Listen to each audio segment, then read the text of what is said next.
Se abren los micrófonos para iniciar la tradición republicana del sonar informativo. Comienza el Jueves de Mayol. Y en el nombre de Dios Chocolate, declaro inaugurada la sesión republicana de los jueves. No puedo hablar. Oye, Perdón.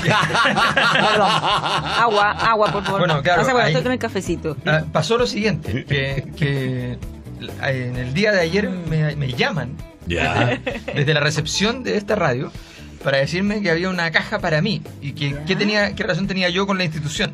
Entonces, si la podían dejar, yo digo, sí, yo voy los jueves, así que no hay problema si hay una caja para mí. Claro. Llego.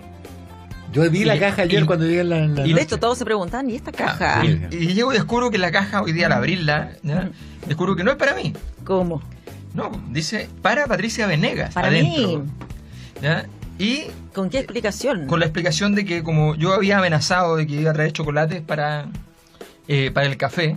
Sí, es él cierto. dice que ocurrió hace semanas, yo no me acordaba que hizo hace semana. Pensé que había sido la semana Una pasada. promesa y Yo creo que lo prometió cuando era candidato. Entonces, bueno, él dice justamente que parece que bajo la promesa de tipo político, entonces él se encargó de mandarnos los chocolates para que se fuese realmente posible. ¿Y quién es él? Ahora, Cristian Oteiza, yo lo conocí hace varios años atrás. Primero, como auditor de un programa que yo tenía en la Radio Universidad de Chile de literatura, que era sábado a las 11 de la noche, por tanto lo escuchaba muy poquita gente. Y Tú, Fidel y alguien más. Sí. Entonces, y Cristian era uno de los que lo escuchaba y nos escribía siempre y nos tenía siempre guardados los programas en podcast. Era una maravilla de auditor. Y tiempo después yo voy un día a Chillán, hago una conferencia en una fría mañana y terminada la conferencia hay un tipo que se queda parado al fondo. Y yo le saludo así como, y me dice, yo soy Cristian Oteiza. Y yo quedé así, y ahí me contó que él en ese tiempo estaba estudiando medicina, yo supongo que ya estará de médico.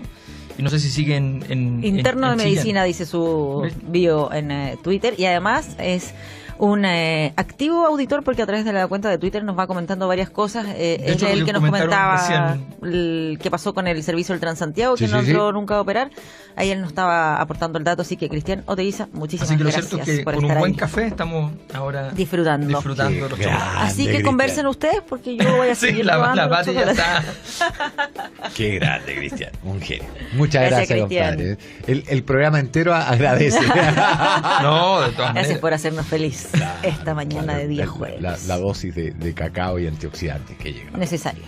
Bueno, ¿quién necesita antioxidantes y cacao y algo que le suba el ánimo?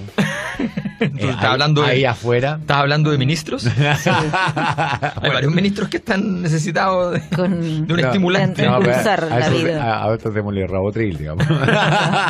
O alguna cosa, algunos se hiperventilan, Sí. o toda la tontera, digamos, algunos Sí. no miden el efecto de sus palabras.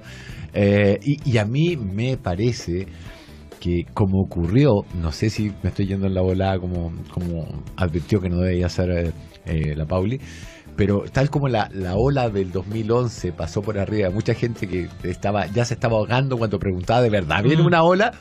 Me parece que esta es otra ola que está pasando por arriba, la ola de los movimientos Estaba hablando feministas. del movimiento feminista, todo lo que Pasa hemos visto en estos mucho, días. pasa mucho con los movimientos que no recorren los caminos que son los caminos tradicionales. Entonces, como no recorren los caminos tradicionales, se entiende que son rutas alternativas y se entiende que las rutas alternativas no permiten llegar de Punta Arenas a Canadá, ¿ya? Claro. Entonces se piensa que solo la Panamericana puede permitirlo.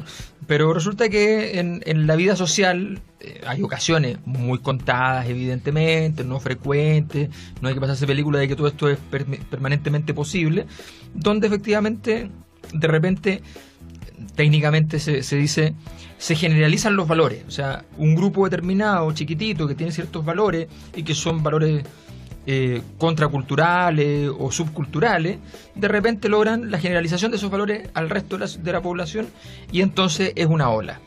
Y hay parte de la población que naturalmente siempre está muy, muy resguardada de valores nuevos, se llaman élites. Claro. ¿Ya? Entonces, a quienes no les gustan los valores nuevos, porque esos valores nuevos no solamente son valores nuevos, sino que valores nuevos significan pérdida de poder objetivo. Exacto. De ellos. Y por tanto, en ese sentido, niegan la realidad, ¿ya? Y entran en una etapa muy difícil de administrar para ellos mismos, que permanentemente están negando. Pero cuando hablamos de los temas de este movimiento feminista, sí, ¿quiénes son los que están perdiendo esas cuotas de poder? ¿Quiénes son los que se ven amenazados con esto? El que lo elija, porque el movimiento feminista, contrario a otro tipo de movimientos que nacen con un opositor explícito, no tiene un opositor explícito. Es un movimiento sumamente cultural. De hecho, no es un movimiento social, es un movimiento cultural. Y político. Y político. Entonces, porque la intensidad la política es ante todo intensidad. Cuando la gente cree que la política son los partidos políticos, qué sé yo, es cuando se producen gran parte de las incomprensiones en lo que pasa en la vida social. Un partido de fútbol más intensidad social es política. O sea, cualquier cosa es política con debida intensidad. Entonces, en este caso ya tomó la intensidad suficiente y esto es un movimiento político de raíz cultural. Entonces, quien se ponga al frente en contra, ¿ya? De hecho, son movimientos muy complejos de analizar, porque un análisis, qué sé yo, ponderado, puede ser visto por el mero hecho de establecer cuáles son las condiciones que procuraron el movimiento, qué sé yo, podría ser visto por el mismo movimiento como un ataque. Y por tanto, por eso andan todos muy cuidadosos, porque en el fondo se entiende que es un fenómeno muy plástico, muy maleable, que se puede mover en distintas direcciones, y por tanto, pero esto sí, para las élites que tienen que administrar el escenario, es infernal. Claro. Es infernal. Y evidentemente para la derecha, donde la puerta... A ver, ¿qué es lo que le preocupa a la derecha en Chile en particular? Que es una derecha conservadora. La puerta abierta a un cambio por un lado, que pueden aceptar este cambio, significa la puerta abierta para otros cambios. Entonces, el problema no es el presente, sino lo que viene después. Claro. Hay un cuento fantástico de Ray Bradbury, que a mí me encanta Ray Bradbury, y que es un cuento no de ciencia ficción, sino que está basado, de hecho, está basado en el imperio... en el emperador japonés. Entonces el emperador japonés está sentadito, reposando sin hablar como corresponde, ¿ya? Y le avisan de que uno de sus secretarios le dice: mire, sabe que afuera hay una persona que está volando.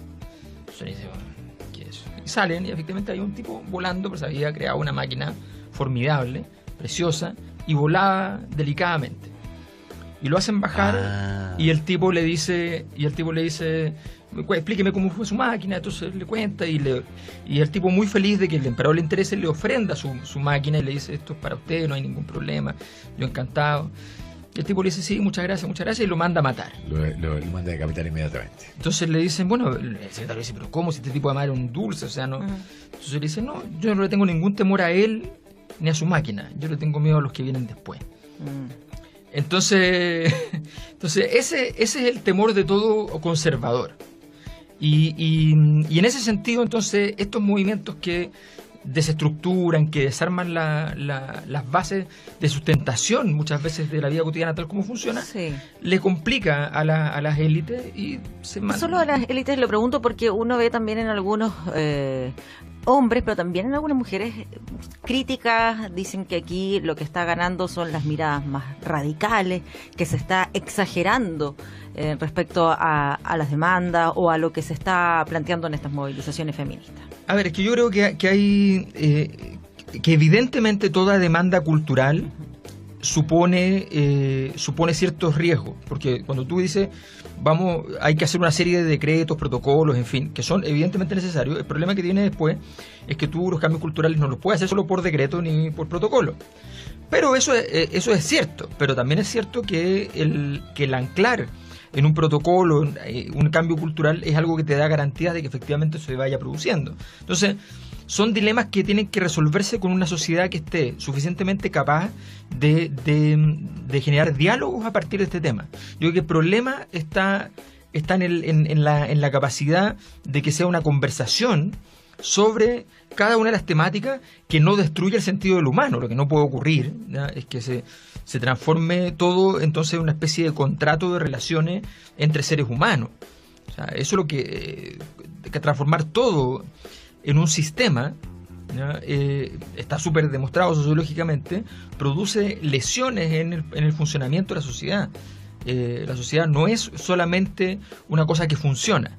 Decir que hay cosas en la sociedad que funcionan es una banalidad, decía un gran antropólogo, Lévi-Strauss, pero decir que todo... Y semiólogo. Pero decir que todo en la sociedad funciona es una estupidez, ¿ya? Entonces uno no puede decir, no, aquí todo el sistema, todas las leyes, todo tiene que estar circunscribir la forma en que vamos a vivir. No. ¿Ya? Pero si nosotros defendemos el valor que tienen las normas sociales, o sea, yo creo que aquí hay una cosa que es muy valiosa. Lo que se había perdido y lo que desregula las situaciones es el valor de la norma social, que significa básicamente que cuando alguien hace algo que no es ilegal, pero que es muy ilegítimo para una comunidad, simplemente tenga el costo social de hacerlo. Eso es muy feo, esta persona es una persona muy ordinaria, todo ese tipo de comentarios. ¿Eso implica andar con mujeres andando con el torso desnudo en la sede de la Universidad Católica? ¿Al lado de la estatua de Juan Pablo II? Claro, o sea, lo que pasa es que ahí hay una impugnación. Claro. Hay una impugnación que tiene un alto contenido político en ese caso. ¿Por qué? Porque Juan Pablo II, que fue el principal defensor de que no hubiesen investigaciones contra los abusos sexuales, fue a su vez cuya agenda era la prohibición de todos los mecanismos primero, todos los mecanismos de control de la natalidad, y en segundo lugar, el que más promovió, ¿ya?, la ausencia de sexualidad en la juventud, qué sé yo, antes del matrimonio. Sexo. Claro, exacto, como falso ídolo. Claro. Lo dice. Entonces, frente a eso, ¿ya?, o sea, evidentemente esa contradicción es la que queda revelada a partir de ese tipo de actos. Yo creo que hay que diferenciar entre aquellos actos que son como provocaciones sin sentido político y aquellos que tienen un sentido político claro, no obstante puedan parecer más brutales, más flagrantes. Ahora, esto yo lo miraba ayer y veía las reacciones de los troglos, de verdad, porque habla mucho, no solamente las acciones de la marcha feminista, sino las reacciones. Veía a Tomás Jocelyn Holt hablando de que las revoluciones se miden por la turgencia de los senos, digamos. Lo cual me parece es que si el argumento no fuera tan ridículo, sería estúpido. Pero le cayó una andanada encima que yo estoy seguro que debería un exceso de cordura hacerle cerrar la cuenta un par de días, por lo menos, digamos. Sí. Porque alguien le dijo, bueno, si la calidad se mide por la eficiencia, digamos, ahí tenemos el 0,13% de los votos de Tomás Jocelyn Holt, y hubo algunos más de mucho mayor calibre que no puedo repetir. Sí. Ahora, mi punto es, ¿cómo reacciona el sistema? Porque la sociedad es siempre inorgánica. Tenemos las reacciones de algunos cabeza pistola, de algunos que no meditan bien antes de escribir, pero tenemos que tener también una reacción desde la élite. Sí. Para canalizar esto, que a mí me parece que no la logra ver, precisamente por el emperador chino que decía, no, el tipo que me tire de piedra contra la muralla después. Pero esto además tiene una complejidad mayor, incluso para quienes están en movimiento, que tiene que ver con la profundidad del debate. O sea, porque lo que ha pasado en estos días es que más o menos la discusión ha sido como comillas entre mujeres y hombres, ¿ya? Cosa que, entonces, bajo la lógica de lo patriarcal. Claro. Entonces muchos dicen, en muchas instancias se considera que ese es el corazón de la polémica, que evidentemente no lo es. No lo es. Sí, y tampoco generalizar, creo yo, porque son algunos hombres los que han reaccionado de manera como, no sé, como sintiéndose amenazados con esto, o que consideran que se está exagerando de parte de las mujeres, pero son algunos, y algunas mujeres que también, al final, hay una cultura machista que pesa en ella. No me atrevería a generalizar como hombres versus mujeres. Obviamente, pero lo que tiende a ocurrir cuando no hay un enemigo, cuando los movimientos sociales como tienen un enemigo, cuando no hay un opositor, entonces como la figura es del patriarcado, entonces viene la idea del cuestionamiento al patriarcado. El cuestionamiento al patriarcado es una cosa de alta profundidad histórica y de complejidades. O sea, el patriarcado no es simplemente el dominio de los hombres. De hecho, no es eso lo central.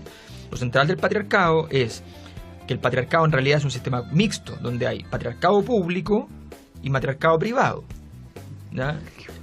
Claro, la gran prueba sociológica de que el matriarcado alguna vez existió es que en el hogar existe el matriarcado y por Claro. tanto queda como residuo histórico de algún momento en que seguramente existió.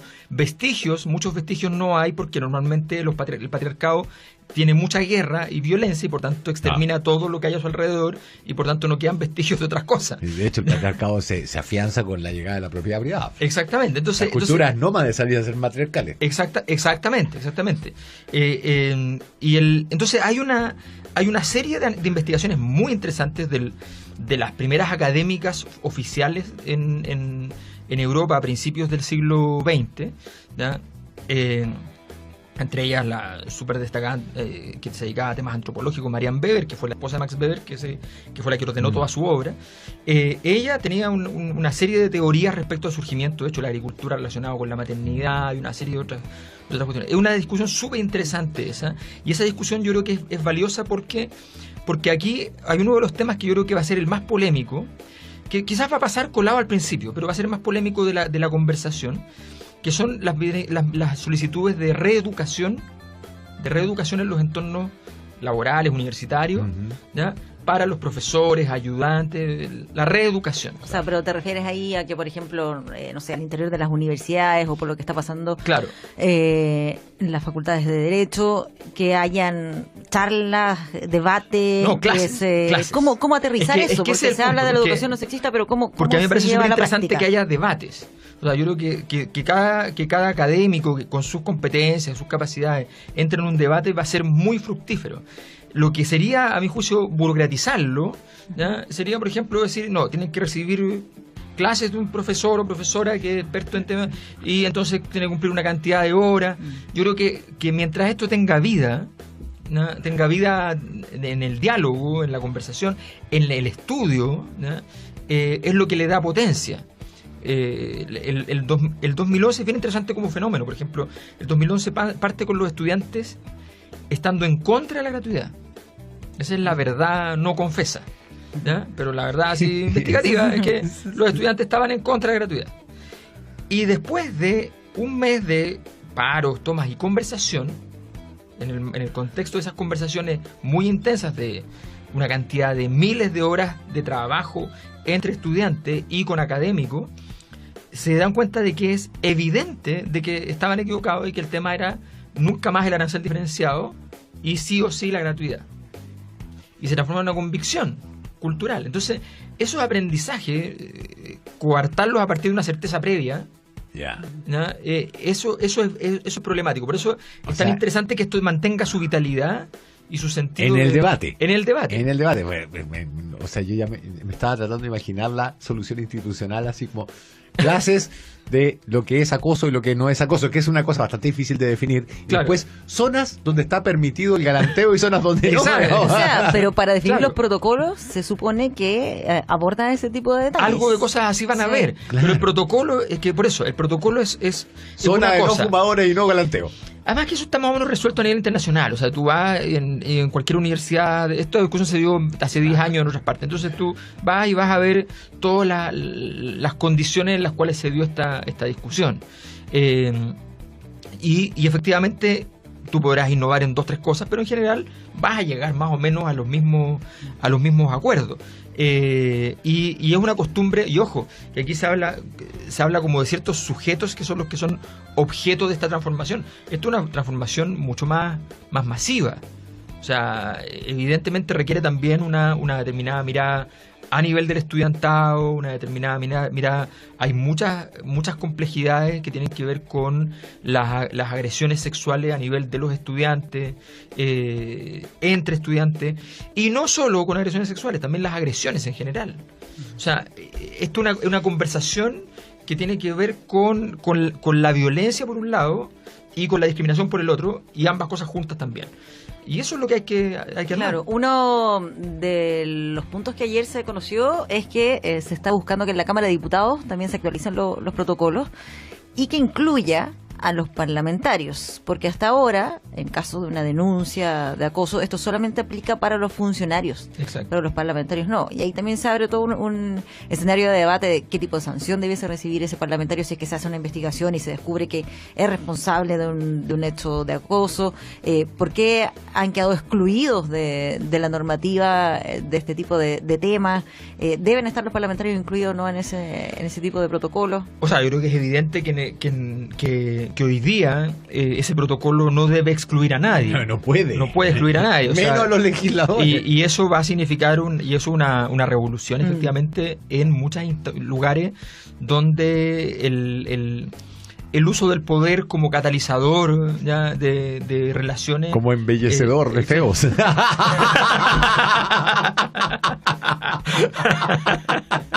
Sí, totalmente. Totalmente. Sería un viejo feo y baboso si no fuera porque tengo mucho poder. Claro. Pero eso es muy, muy importante. Ahora, fíjate que hay otra cosa que a mí yo estaba pensando así como en la cosa más histórica, porque esto es una cosa mundial. Y hay que destacar que este movimiento no ha incomodado a ciertas élites mundiales, al punto que ha sido un movimiento que ha tenido, por ejemplo, mucha prensa. Claro. Incluso antes de las movilizaciones como movilizaciones, nació como movimiento incluso más bien de carácter comunicacional, ¿ya? El Me Too, claro. el hecho de que no solo no se discrimine la temática, sino que incluso se le den condiciones de aparición. O sea, Hollywood ha sido un gran promotor de este movimiento. Entonces, ahí hay que hacer una mirada también histórica de cuál es el significado, cuál es la situación, probablemente que tiene que ver con la sensación de un mundo cada vez más violento en sus relaciones cotidianas, y donde hay que tratar de buscar mecanismos que efectivamente lo mitiguen. Ahora, ¿cuál es la problemática? Cuando por ejemplo, cuando se habla de patriarcado, yo sé que Pauli nos pidió expresamente que no hiciera lo que voy a hacer ahora, pero en estas cosas soy medio porfiado. El asunto es el siguiente. El patriarcado como orden es básicamente la propiedad privada. Eso es lo más patriarcal que existe. El surgimiento de la propiedad es el gran hito patriarcal. Y por eso es tan violento, porque para defender la propiedad necesitáis el hombre que es el más capacitado para manejar las armas. Exactamente. De hecho, gran parte de lo que está pasando con la irrelevancia del comillas macho tiene que ver con que en realidad hoy día el uso de la fuerza física a nivel humano es irrelevante, porque lo que produce energía son máquinas. Claro. ¿Ya? Y efectivamente... Y por eso en la cultura agraria todavía sobrevive mucho el machismo. Exactamente. Y el robot que reemplaza al trabajador... lo reemplaza eficientísimamente en términos de energía, y entonces por tanto no se necesita, y se necesitan operarios mucho más disciplinados donde el hombre tiene menos utilidad en ese sentido. Bueno, en ese contexto, pero resulta que el patriarcado a nivel del sistema financiero, por ejemplo, es absoluto. A nivel de las decisiones políticas macro, donde todavía existe naturalmente la guerra como mecanismo de captura de recursos naturales, en fin, sigue absolutamente. O sea, aquí no hay...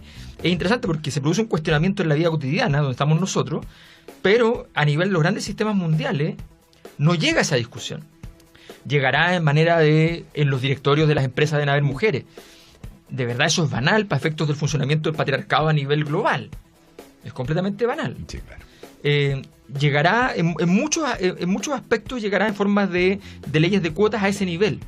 Pero ese patriarcado, esa forma patriarcal que está revestida del capitalismo moderno, ¿ya? no tiene contrapeso. Entonces, esta discusión probablemente se dé primero a nuestro nivel, y en algún punto tendremos que plantear la pregunta para arriba, decir, oye, pero si queremos una sociedad menos patriarcal, ¿no sería importante modificar esas estructuras que nos sojuzgan cotidianamente? Entonces... y ahí se viene el verdadero quiebre. Y eso es un quiebre. O sea, la foto del Crutch. Claro. La foto del Crutch. 28. Sí. 28 rectores todos masculinos. Es notable. Sí. ¿No? Y con una... Ahora, claro, tú dices... allí hay una necesidad de incorporación, porque el problema no es que porque gran parte de esos rectores, bueno, más o menos la mitad en realidad, son elegidos ¿ya? El problema es que la institución está masculinizada. Entonces el acceso... Claro. Ese es el problema. Entonces, es el patrón. Es el patrón. El patrón que hace que siempre se elijan hombres. O sea, en esta elección de la Chile, por ejemplo, hubo solo 2 candidatos, pero en la anterior hubo como 8 y había una sola mujer. Entonces... Sí, me acuerdo.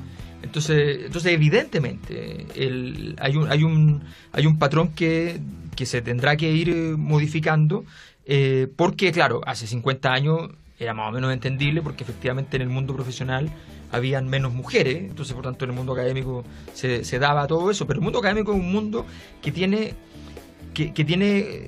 su propia composición en todo el mundo. O sea, no les quiero decir, por ejemplo, la cantidad de... Y tiene explicación todo, pero la cantidad en Estados Unidos, no solo de hombres blancos en el mundo académico, bueno, después se ha ido compensando por la llegada de gente de la India, pues son muy grandes matemáticos, qué sé yo. Claro.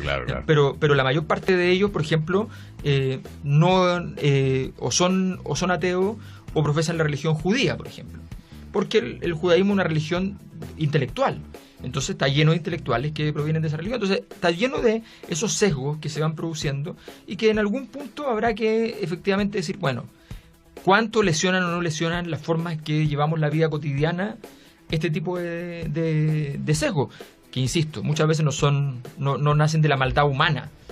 Muchas veces sí. Pero claro, pero desde esa lógica, ¿qué te parece, por llevarlo al tema académico, lo que expresó Rafael Gumucio cuando dijo ahí...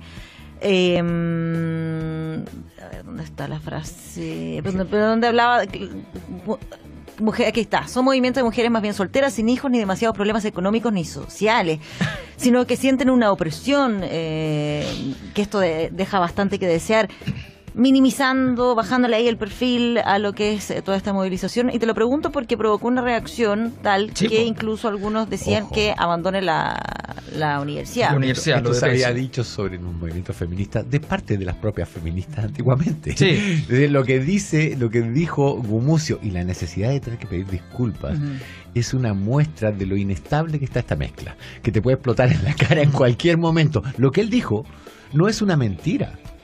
Se fue tomado como ofensivo en el contexto en que fue dicho, y es una prueba de que estamos trabajando con TNT, con TNT, digamos. Lo que pasa es que si tú lees la entrevista completa, él cuestiona en general el movimiento actual que se está dando en Chile. Habla, por ejemplo, le pregunta, ¿considera que un movimiento extremista está destinado a hacerlo? Y va ahí dando los argumentos, habla de que hay poca seriedad en la discusión, cuestiona las demandas que se plantean. Mira, yo creo que Gumucio, a ver, voy a partir por aclarar ciertos puntos respecto a Rafael. Gumucio. Sí, aclaremos la diferencia con qué, Rafael. Gumucio es un tipo que la respuesta que le dan a él es interesante, porque la feminista, porque en realidad si uno ve a Gumucio, ¿ya? Si Gumucio no fuese Gumucio, me refiero a su apellido, ¿ya? Lo más probable es que no estaría en ninguno de los lugares donde está. Porque básicamente no es tan talentoso en ninguno de ellos. Es más divertido no puede ser. Es un tipo graciosísimo, ¿no? Creativo, qué sé yo, y eso podría ser como libretista, qué sé yo, de humor, ¿no? Pero es un tipo que efectivamente en términos intelectuales, literarios, en muchos aspectos, no es interesante, ¿no? Ahora bien,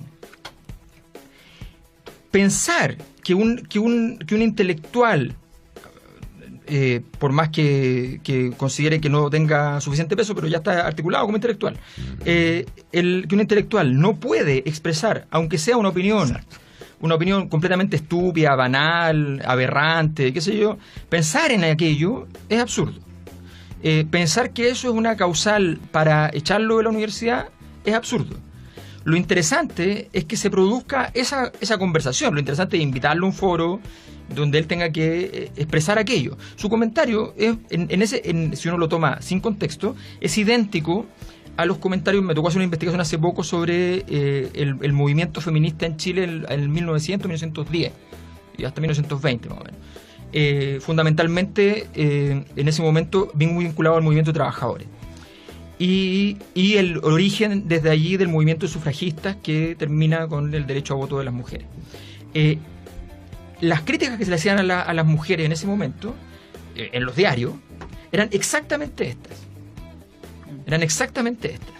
Entonces eso es muy interesante porque, bueno, habla además de esta oligarquía, ¿ya? Explica de esta oligarquía donde Rafael Gumucio pertenece, digamos, que dice, bueno, pero a ver, ¿qué es esto, digamos? ¿Cómo se trastocan todos nuestros valores más esenciales? Entonces claro, yo creo que habla a las claras de un medio donde tenemos que aprender a tener una cierta estatura en la discusión. Lo que él plantea es una discusión que, a partir de una frase que puede considerarse completamente estúpida y aberrante, pero que plantea una discusión que está en la sociedad y que hay que llevarla a cabo con suficiencia, no con poder de disparos. Claro. 8:50, esto es Nirvana con The Man Who Sold the World en Sonar Informativo. En Sonar Informativo es el momento deportivo con Ignacio Pérez Tuesta. Don Ignacio, bienvenido. ¿Qué tal? Oye, están buenos los chocolates, cabres. Paren el saqueo de la caja de chocolate. Esto es de verdad asalto a mano armada de la caja de chocolate. El matriarcado de Sonar Informativo. La Pauli va a administrar los chocolates. La Pauli está administrando los chocolates. Está administrándose chocolates. Suministrando sus chocolates. Que van a durar hasta las 9:25, 9:30 aproximadamente. Yo creo que más. Ya le queda poco. 9:05. Claro. Tan rico. Oiga, hoy lo mencionamos en el primer bloque. Tiene que haber nómina de la selección chilena para 3 partidos amistosos que se vienen lueguito. ¿En serio? Con Rumania, el 31 de En mayo. el Mundial, dices tú. No era necesario. No, al revés, nosotros estamos de sparring de los mundialistas. Rumania el 31 de mayo. Rumania no va al mundial. Y luego 2 exámenes para equipos mundialistas con Serbia el 4 de junio y ante Polonia el 8 de junio, que es justo una semana antes del inicio del mundial, que comienza con el partido entre Rusia y Arabia Saudita el 14 de junio a las 11 de la mañana, hora de Chile, por supuesto. Así que para que nos vayamos ya armando el calendario. Y Rueda va a nominar a 20 jugadores de 1,90 m. Claro. Bueno, estamos esperando, como hablamos en el primer bloque, si es que va a nominar a Bravo o no, dentro de toda esta... No, ya está claro que no. Yo apuesto que no. La gente dice que, como dije que no, lo va a nominar. Lo más probable es que lo nomine. Claro. Pero bueno, ahí vamos a ver. Vamos a verlo. Tu pronóstico es que no lo van a nominar. Que no lo va a nominar. Y lo digo con... Seguridad. Certeza. No tanto, pero lo digo con certeza. Lo digo. Con convicción, por lo menos. Así es. Así que vamos a tener nómina. Vamos a estar hablando de eso mañana. Ayer, no sé si alcanzaron algo del partido, Atlético de Madrid le ganó 3-0 al Olympique de Marsella y obtuvo la antiguamente llamada, ¿te acuerdas de la Copa de la UEFA? La UEFA, sí. Claro, la Europa League. Ahora que estaba más UEFA. Pero... Sí, es el segundo torneo en importancia, así que otro título para el Cholo Simeone, tercer título que obtiene el Atlético de Madrid. La verdad que el libreto de los equipos, en este caso del Atlético de Madrid, es notable. De hecho, prácticamente todos los goles son del Atlético de Madrid, apretar la salida del rival, salir rápido, gol. Es una capacidad letal, un nivel de presión que tiene el Atlético de Madrid, de verdad que uno de los equipos en el mundo mejor trabajados. Cuando la U desechó a Simeone, lo prefirió por San Paolo. Igual uno dice, igual sí, está bien, pero podría intentarlo ahora, ¿no? Sí.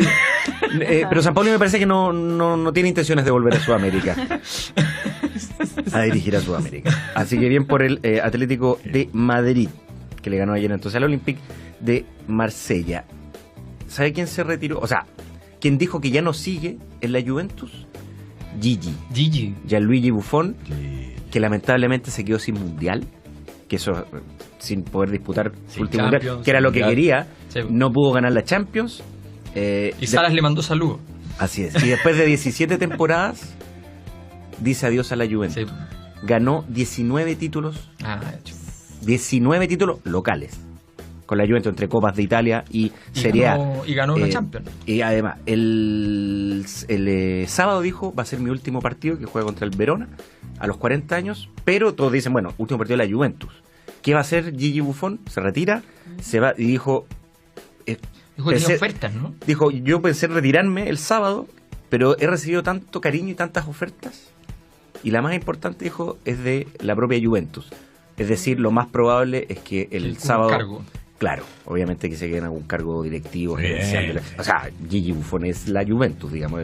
Pero tenía parecido oferta de Estados Unidos y seguramente de los países árabes, pero no sé si querrá... Y lo más probable es que tenga ofertas de China, no sé si de los Emiratos, como para ir a hacerse para completar para completar el APB, básicamente. Claro, porque si quieres... Ahora, el tema es que los tipos que viven en Italia, la calidad de vida no es muy comparable en el resto del mundo. Espérate. ¿Qué otro lugar del mundo... O sea, pues tú decís, ¡ay, las playas del Mar Rojo! No. La costa malfitana tiene La playa. La Ischia, imagínate. Claro, en otro lugar, o sea, la muralla china ya y el Coliseo Romano. Y todo ahí, además con todo un cafecito. No, es que se come tan bien en Italia. Se come barato, además, se come barato. Al alcance de la motoneta, digamos. Claro. En fin, hay una serie de factores, pero así que él dijo, declaración de Buffon, dijo, me seduce mucho la que me hizo el presidente de la Juventus, que sería quedarse obviamente. Quedarse en Turín. Sí, así que 19 títulos locales y además ganó la Eurocopa Sub-21 con Italia, el Mundial de Fútbol con Italia el 2006 y la Copa de la UEFA con el Parma. Recordar que Buffon es del Parma originalmente y el 2001 se va a la Juventus. Esta gente fracasada, ¿no? No, y además lo que tiene Gigi Buffon, que además él como deportista ha sido un ejemplo tremendo jugador. ¿Te acuerdas que él fue uno de los que siguió cuando la Juventus descendió? Sí, pues. Cuando la desciende por este tema de los sobornos, sí. En fin. Y él baja con la Juventus, se queda la Juventus y asciende. Así que es uno de los ídolos máximos, sin duda, en la historia. Se le llama lealtad en algunas partes. Sí. Es un buen ejemplo. La lealtad en Italia es importante. Así es. Es de vida o muerte. En este caso. NBA, ¿a usted le gusta la NBA? Me encanta. Sí. Finales de la conferencia oeste. Igualó los Houston Rockets a los Golden State ayer 127-105, van 1-1 en 2 partidos, y en la conferencia del este los Boston Celtics con Cleveland van 2-0 ganando los Boston Celtics, que el último partido fue 107-94, así que la conferencia del oeste los está muy Celtics buena. Son como el único equipo de los 4 que están ahí que es de los clásicos, digamos. Claro, de los cuando nosotros veíamos la NBA hace unos años. Es como cuando uno habla de la Fórmula 1, que ha cambiado tanto de la Fórmula 1 que uno ahora veía. La NBA está diseñada para que los equipos chicos después sean grandes. Exactamente. Es un diseño, digamos. Tienen un concepto. NBA que nació por ahí por los años 40, en la posguerra. Y que está asociado al sistema universitario norteamericano, una cosa que es medio impensable. De ahí proveen a los jugadores. Tiene estas regulaciones socialistas de Estados Unidos, digamos, que en el fútbol y en el básquet. Solo hay 2 jugadores de la NBA que no han pasado por la universidad, todos los demás son universitarios. Estos bolcheviques. Claro. Gringos bolcheviques. Michael Jordan alteró toda la estadística sobre el sueldo de los geógrafos.